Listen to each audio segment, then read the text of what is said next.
This is the Amazing Education Podcast.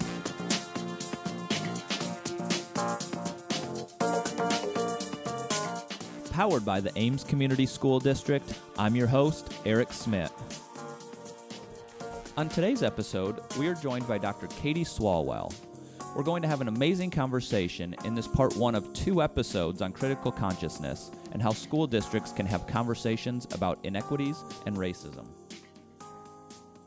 Dr. Katy Swalwell, thank you for coming on this episode of the Amazing Education Podcast. I am so excited about this episode and having this conversation and continuing this conversation in the public.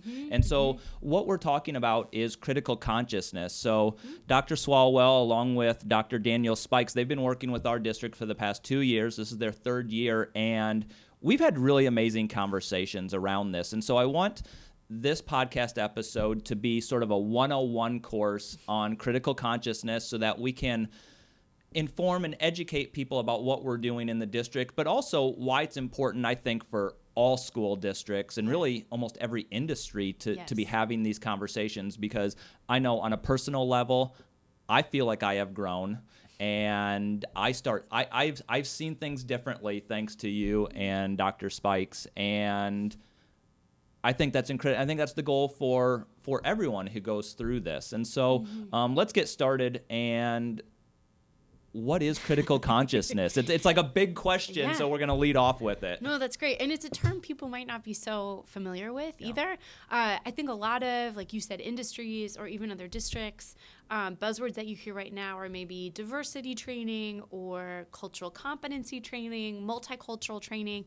And one of the reasons we focus on critical consciousness, it's not that we don't think diversity is important or multiculturalism is important, but a lot of those frameworks end up focusing on celebrating difference. Like, you are a man and I'm a woman and we're different and isn't that great?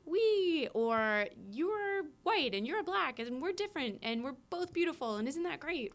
Like an affirmation, a celebration of difference. And I know I sound a little bit like I'm making fun of that approach. I absolutely value difference and think it's really important, and it is beautiful and it's important to celebrate. But what Dr. Spikes and I and other scholars and other practitioners, the framework that we use says, yes, difference exists and ought to be celebrated, but we don't live in a vacuum where difference is treated the same.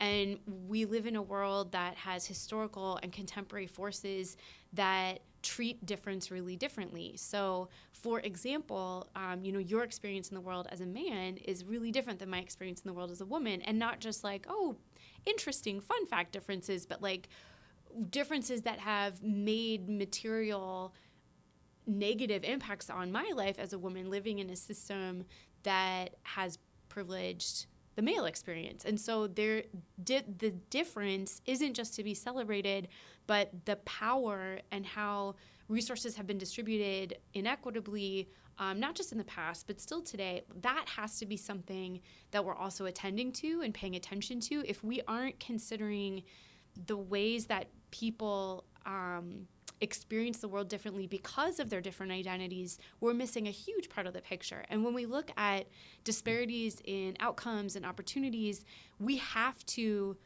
grapple with the way that power and difference relate to each other. And that's really what critical consciousness is talking about. It's not simply saying, oh, the solution is to celebrate diversity. What years of scholarship and what these scholars and practitioners are saying is, yes, we want to affirm difference, but we also want to acknowledge the power difference that exists and the structural and systemic forces that are hurting and disadvantaging some folks because of their identity and privileging others. So that piece of it, that awareness and understanding allows us to not only see problems that exist that we might not have even seen before, but also accurately diagnose what's causing them so that we can be really strategic about how to make it better. If we can't see that and all we're doing is celebrating difference, then we're just perpetuating the problem, even if our intentions are really good.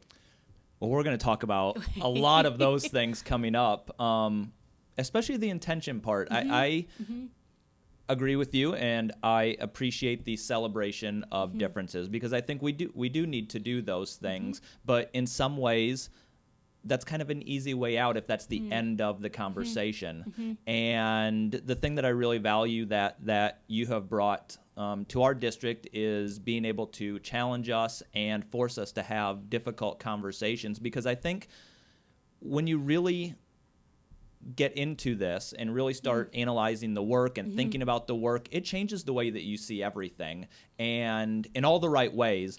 But it doesn't necessarily make the conversations easier. Why is this essential for school districts, not just our school district, but every school district, to have this conversation and to do this work? Right, to really focus on like the power side of things. Yes. Right. And I agree with you. I think even when you talk about this stuff all the time, it isn't necessarily easier, and sometimes it is really hard, but it's super necessary. So I would say there's two reasons why schools in particular really need to think about critical consciousness. And the first reason is maybe hard for some people to come to this realization. And I was a high school teacher for years, and I absolutely loved it so much. And I really care about public education, and this is even hard for me to acknowledge sometimes, but there's literally decades of research, thousands of studies showing that schools as institutions are actually producers of this kind of inequity and disparity, that they, through their structures and their policies and their practices, actually generate and create this disparity and these power differences and advantage certain groups and disadvantage other groups through the way that they operate as an institution. And this is despite the individual people within that system maybe not wanting that to be the case. But if you don't have a mindset of critical consciousness, you literally can't see or diagnose that that's what's happening in your system. So that's why it's so important for us to equip people almost like night vision goggles, like the ability to see the ways in which our system, our institution of school, is actually contributing to and producing inequality. So what would be some examples of that? Yeah, so there's so many. It's hard to choose. I mean, one way, my background is in curriculum and in social studies in particular, and the social studies curriculum is notoriously really, really, really bad. Like, it is focused on a very narrow perspective. And I know this probably sounds cliche to people, but there's been lots of studies about textbooks, say, that really show the perspective of white, wealthy, male, settler, English-speaking folks, that it's their position is kind of the people whose stories are worth knowing about and the people who had the most influence on the nation, despite a lot of historical evidence to the contrary. That's kind of the narrative that gets told in those textbooks. And so the problem with that is that it ends up framing for kids like these are the people whose stories are worth knowing. Other people don't have important contributions or aren't really worth knowing about unless we have like an extra special day in February. And that just isn't true. And so we end up reinforcing and giving kids who share those identities a really inflated sense of self, which actually can be super damaging if you somehow don't live up to that, and you have this sense that you're supposed to be this super powerful, privileged person. I mean, there's a lot of interesting research showing the way that being on the kind of privileged side of that narrative can do a lot of damage to your psyche. But on the flip side, if you don't share that identity, you don't see yourself anywhere in the curriculum, and you don't see yourself as anyone worth learning about or that the schools formally think is important. So that's just one example in curriculum. But in terms of like disciplinary practices, what extracurriculars are offered, what kind of policies the school has, when they offer parent-teacher conferences, what kind of transportation they offer to things, like literally every single aspect of the school is, if it's not done with a really deliberate critical consciousness in mind, can very easily reproduce the middle-class, white, Eurocentric norms that our schools were built on. And I think specifically in Iowa, and this is true pretty much for everywhere in the United States, our public schools were specifically founded to serve white children. That was like very explicitly what they were founded for. And so if you aren't very consciously, deliberately trying to interrupt that, that's built into the DNA of the system, and it will just reproduce itself. So we have to be really intentional about trying to do different things and reorienting the system to serve everybody better. And truly, everyone is served better when we have a more critically conscious, equitable school. The second reason why I think schools have to engage in this work, I mean, the first is that we should, because we're responsible for the damage in many cases, and that we need to fix that. We're not the only institution, and all institutions contribute to this, but we have some agency within this particular institution and, ought to do something about it. The second reason is that we are tasked with educating the future generations of our community. And I would make a strong case for the fact that we, especially if we're going to have a healthy democracy that depends upon a really educated, compassionate populace that is able to collaborate across difference, that's able to take multiple perspectives, that's able to collectively identify and solve problems. That's the nature of democracy.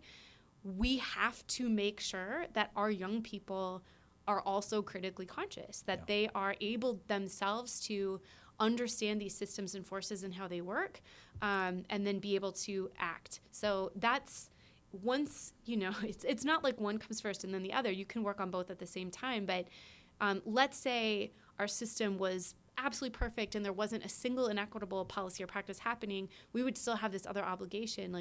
Then we need to be preparing young people to be able to think about these things. I think one important thing to mention here, not to ramble on too long about this point, I am a professor, but I think one thing that makes people uncomfortable or nervous about this conversation in particular, but kind of generally speaking, issues of equity or talking about racism specifically, or all of these different areas of social justice, is this sense of fear that they're trying to be indoctrinated into a particular partisan agenda. Okay. And Daniel Spikes and I, my partner in this work, we are constantly stressing that it is political work in the little p political sense, that we're talking about power and distribution of resources and community problem solving and identifying. That's inherently little p political, but it absolutely is not partisan. And actually, every political party benefits from having people that have a deeper, more sophisticated understanding of how these things work and what kinds of problems we're facing, what the root causes of those problems are, how we ought to address them, how we ought to solve them, using evidence to make those decisions, being really intentional and thoughtful about having multiple perspectives involved. There isn't any sense. I mean, hopefully, if there is a political party that says we're not cool with that, then I guess this is a partisan thing. But sure. I can't imagine.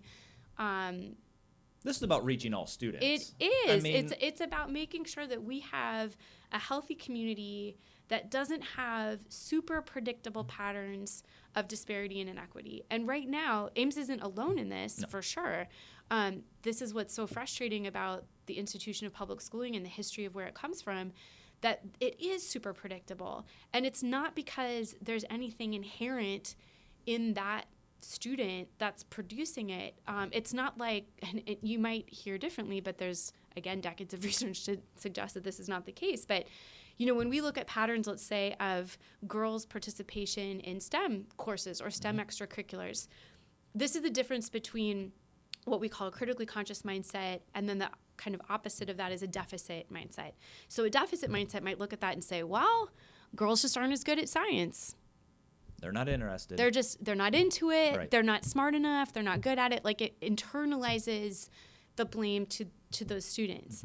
Instead of saying, wait, what can we see that the way that the system is operating, that is producing the conditions to either the conditions that would make it unlikely that a female student would opt into that, or the conditions that even when they're trying to opt in are forcing them out. Right. So then it shifts your focus away from that individual student's internal, genetic makeup, and saying somehow there's genetic reasons or internal reasons why it's happening, to say that there's actually socializing forces and systemic reasons why these conditions are being created, and that if you change that, you're able to change the overall outcomes. And it's not to say that every single girl is now really into STEM, but it's to say that those patterns of disparity would be way less predictable, and maybe wouldn't even exist at all.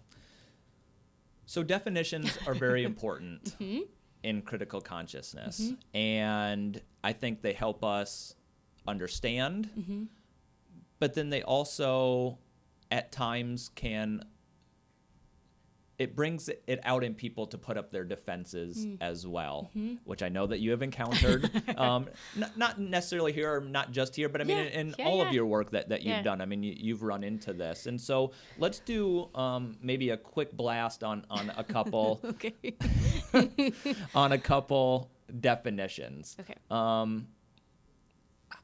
Let's start with the big one, how we define racism. And so I'll put myself in, I'm a teacher in training. Okay.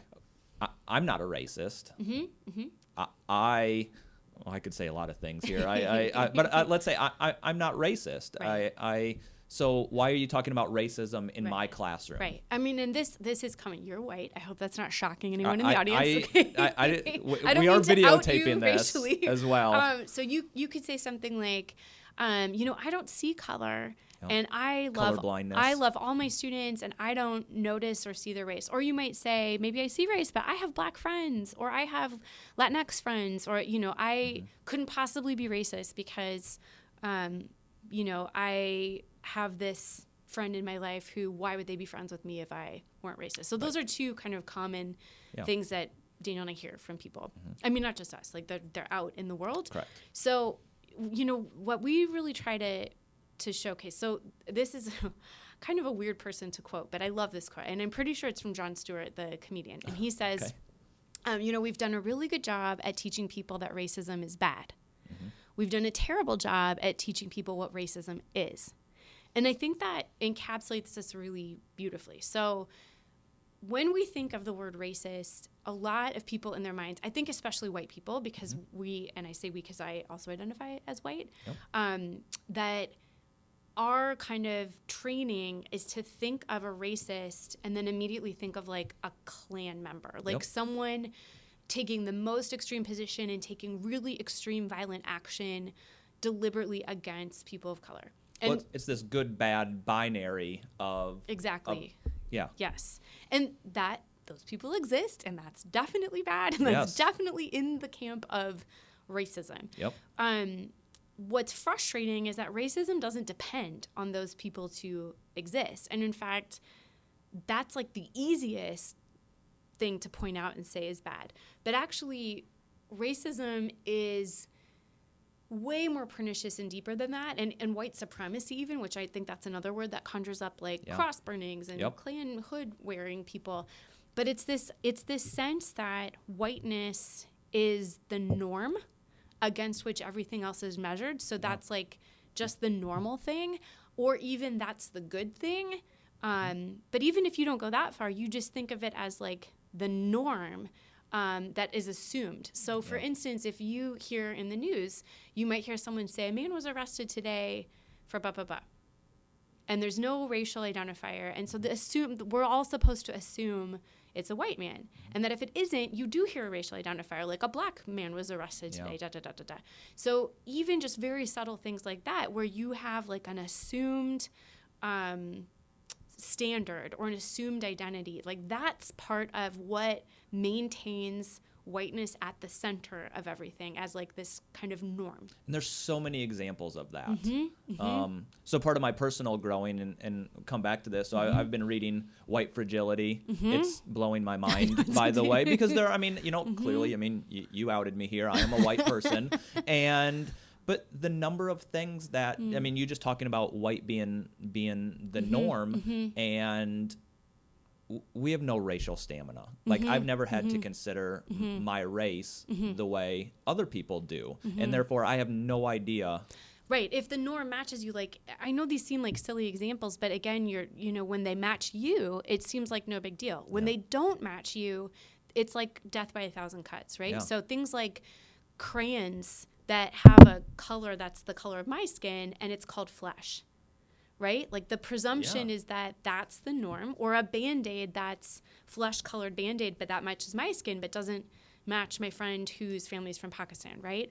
Or nude pantyhose, right? Like the nude pantyhose make it look like I'm not wearing anything, but if you put it on someone with darker skin, it absolutely would. Yeah. So it's all of these kind of small ways. I think the other, there's a couple things. One, and Daniel and I really stress this too, that when you're thinking about racism specifically, this is a really basic definition, and it can get more complicated than this, but kind of like entry-level understanding is to think about prejudice, which everyone is susceptible to prejudice. And I would argue everybody has some level of prejudice from what they grew up hearing or what media they consume or their own experiences. Like that's a human nature thing to have some kind of prejudice. The difference between having prejudice and then rising to the level of like an ist or an ism, sexist or racist or ableist, is that your prejudice has power to enforce your prejudice as what counts. So it's going to matter in terms of the consequences for someone else's life or the distribution of resources. So this idea of prejudice plus power, what that means is that, sure, let's talk about race specifically. Black, Indigenous, and people of color could certainly have prejudice against other people of color or white people, but if they don't have institutionalized power to enforce that prejudice, then it can't rise to the level of an ism. And so because of our country's history and our current situation, whiteness in so many ways is at the center. And so that then allows that particular prejudice to matter in really consequential ways for other people. Would you recommend this book to other people? I absolutely would. I'm probably halfway through it right now. Yeah. And it is, and I'm going to reference it again coming up, but I want to hit a couple other things. Let's talk about this is so much, and like so we're much. Just like nuggets. Yes. Implicit bias. Okay, define it. Yeah. Yes. Okay, so implicit bias, that's kind of a hot, sexy term, and I definitely have given presentations about it places, and it is a thing, and it's very consequential. I want to make sure people don't think, because now there's a lot of conversation in mainstream circles around implicit bias, that we've resolved explicit bias. We have not. Explicit bias is still a thing too, but implicit bias is this sense of that your intention and your belief is that you don't want to hold that prejudice, and you don't recognize the ways in which, like, subliminally or subconsciously you are, right? So there's actually a test I really recommend people take. It's through Harvard Project Zero. It's called the Implicit Association Test, and it's free online. You can just sign up and take it for free. And what it basically walks through is trying to assess the close associations that have been built in your mind around like good and bad for all different categories: race, sexual identity, gender. And it basically works like this. Like if I say peanut butter, you say jelly. Right, because peanut butter goes with jelly. That's correct. And we know that that's like culturally, we know that that's true for our community. But if I then teach you, okay, for this game, when you see soap, that goes with peanut butter. So whenever soap comes up on the screen, you need to click your peanut butter button. It's going to take you a little bit longer to hit that button than when jelly comes up, because, I've known it's peanut butter and jelly my entire life. You just taught me it's peanut butter and soap, so, okay, I can do it, but it's going to take me a little longer. And so this quiz online basically is testing people's ability to make those associations, which then reveals which associations are easier for you to make than others. And around race in particular, it's like positive adjectives and negative adjectives associated with people from different races. And if it takes you a little bit longer to connect positive associations with people of color, then what that's revealing is that you've been socialized, and it's not surprising given our media and our history and the segregation that exists in our country, that people have this kind of implicit association of negative things with people of color and positive things with white people. So and same is true for gender and sexual identity and ability. So it's not, the idea of implicit bias is trying to get people to recognize that our brains are making these associations. And it's not to say, so Eric, you are a horrible person because that's what your brain is doing. It's to say, yeah, that's a product of all these years of socialization that you've been on this earth. And so if you are critically conscious, you don't beat yourself up about that, but you try to pay attention to when that might manifest itself and when that might be the engine of your actions so that you can try to use a different part of your brain to inform what you do and not rely on this kind of like subconscious part of your brain. So I want to use 2 examples, and I want you to respond to them. Now, I took these examples from you and Daniel, Okay. And so kind of figure out how to weave this in. But I'll offer examples that you guys provided. They weren't from our district, but I think they're probably very common. Okay. So I'm a teacher, or I'm an administrator, and I'm in a building, and I see a black student walking down the hall. I say, "Hey, where are you going?" Half a day later, an hour later, 5 minutes later, it doesn't matter. I see 2 white girls walking down the hall and don't say a thing. Yes, Your this is response. super common, and I'm actually thinking of a focus group that I did with students at a suburban school, and they actually themselves shared numerous examples, and this was a focus group of white students, where once we asked them, does any of this ever happen in your school? And they said, oh my God, yeah, now that I think about it, all the time. Like, I never have a pass. I never even think to get a pass because I've never been stopped. And meanwhile, I constantly see kids who are clearly holding passes get stopped, who are kids of color. One kid, the story he told that I thought was so interesting, he said, you know what, come to think of it, the other day I was walking with a blowtorch into the building from my car that he needed to build a set for the theater department. And very legit. Totally legit reason, right? He wasn't there to do any damage, but he had to park on the opposite side of the school. So he wasn't anywhere near the theater department. He was going to have to walk through the school. So he was walking and carrying this blowtorch. This is a white kid. A white kid. Yeah. And he walked right by the hall monitor, and the hall monitor just kind of waved at him. And a then, blowtorch. Yeah, holding a blowtorch. And then he saw 2 students with backpacks holding passes, 2 black students, black male students, and the hall monitor immediately called them over. He said even a little bit gruffly and like examined their passes and asked them a bunch of questions about where they were going. So it's this, if you had asked that hall monitor, are you racist? Like, I'm guessing that hall monitor wouldn't say yes.